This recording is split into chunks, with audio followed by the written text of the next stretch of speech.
To those of us who are into cars, it seems like the Cybertruck has been around forever.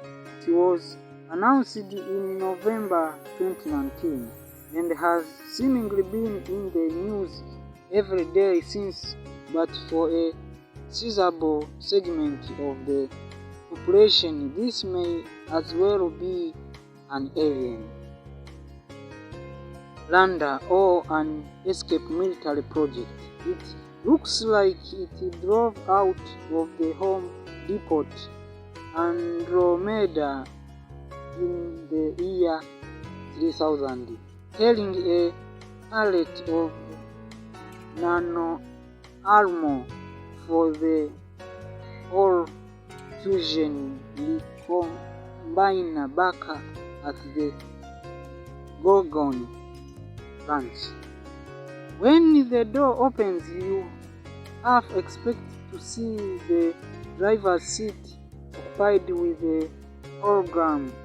The Cybertruck is the craziest production car of the century, and the second place isn't even close. Highs 60 miles per hour in 2.6 seconds. Supreme desert resistance. You will meet its fans whenever you go. Whenever you exclaim, "It can't believe they built that," with a sense of wonder or disdain, depends almost entirely on an enthusiastic judgment. Either you dig the Cybertruck 32-bit origin from factory and naked stainless steel skin, or you don't, and there really is no in between. Driving it around Los Angeles, you need only roll down the window to get an earful of public sentiment.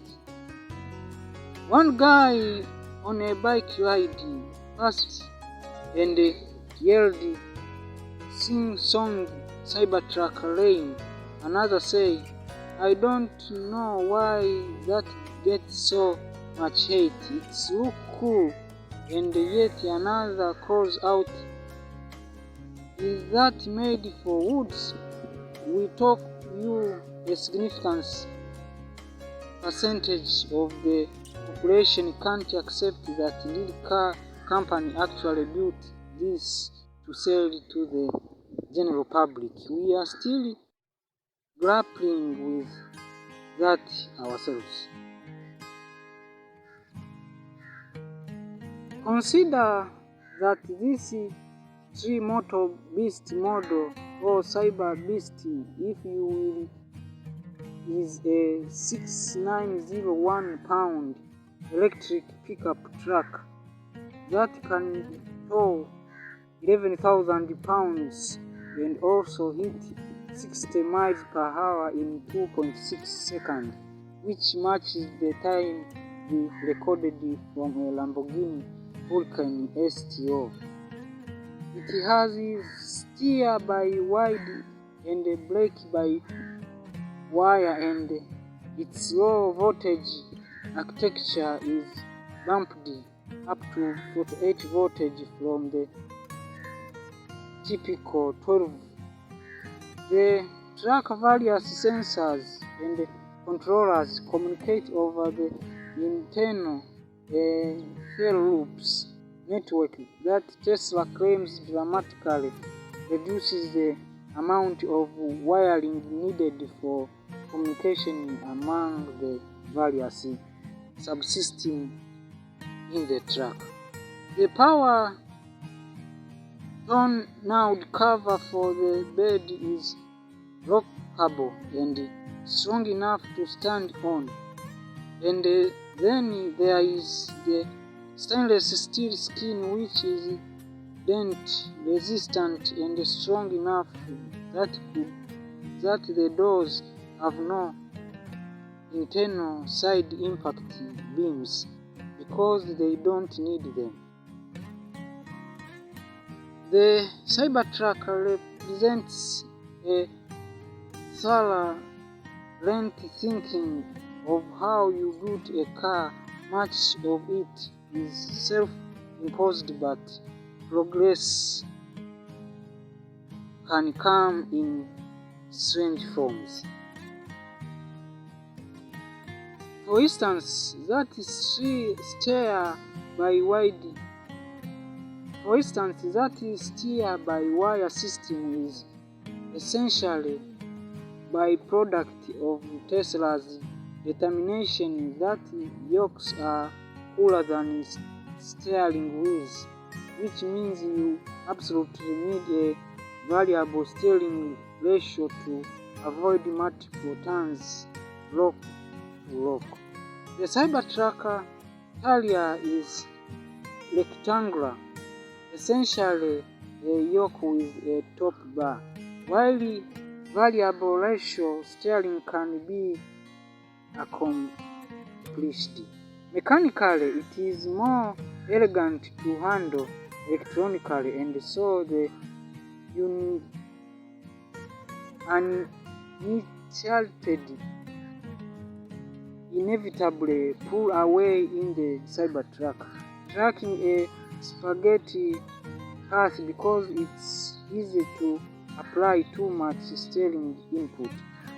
Your brain quickly adapts to the new normal. Your hands quietly down because you don't need to issue a small correction to follow a straight line, and the total range of steering is less than 1 turn lock to lock.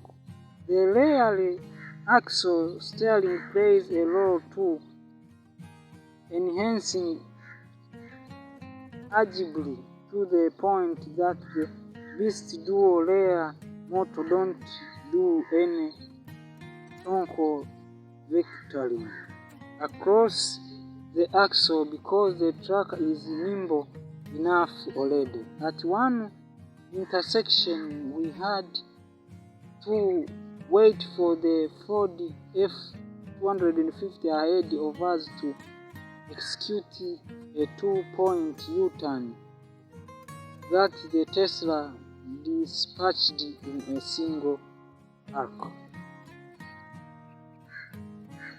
If you are worried about steer-by-wire with no mechanical backup, the backup is basically more steer-by-wire.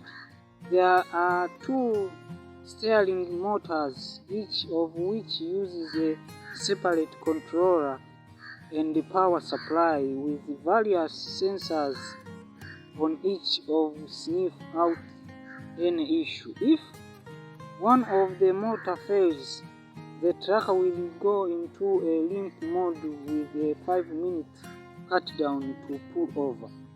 The loop part of the S-loop points to more redundancy since the truck can lose any component on its network and reroute communication to keep all other systems online.